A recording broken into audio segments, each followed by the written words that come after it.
Hello and welcome to another web edition of Cuse Countdown from the CitrusTV studios following a 93-85 loss for the Syracuse Orange against the North Carolina Tar Heels. Max Chadwick, Owen Valentine, Noah Eagle. He's got a UNC jacket on, so now I'm doubting if he was even looking forward to Syracuse making it a game. But nonetheless, we've got another game to go through, and that's Syracuse and Wake Forest coming right up this weekend. Two teams in pretty different directions. Syracuse somewhat towards the top half of the ACC standings. Wake Forest all the way at the bottom. What's the key for the Cuse to get back on track? Well, Syracuse is to limit the opportunities at the charity stripe. That's what killed them in that game against UNC. 37 free throws for the Tar Heels.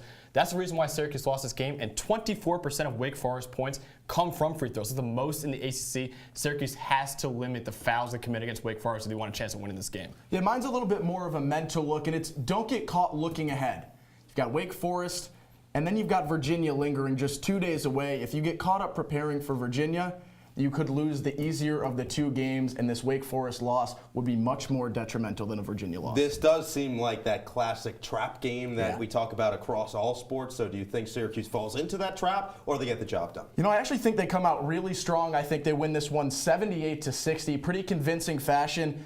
They look decent right now. They've held two very, very good teams to pretty close games for the majority of the time, and they know this is a must-win. They see the tournament resume, and if this one falls, like I said, it's going to be tough to come back. Yeah, Owen, Wake Forest is probably the worst team in the ACC right now. It's a nice little easy game for Syracuse after a brutal three-game stretch with Louisville, UNC, and Duke.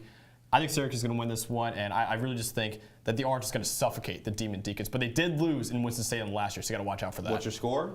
72-63. 72-63. I go 76-68. Syracuse in front in this one. Bounce back performance. Get your mojo back a little bit. I'd expect Tyus Battle to continue playing well. You need a good game for Moshe Brissett after the way he played against North Carolina. He showed his flashes, but he didn't do it throughout. So that's all the time we have for this web edition of Cuse Countdown. Syracuse and Wake Forest coming up. We'll see you soon. Noah Eagle, Max Chadwick, Owen Valentine. Goodbye.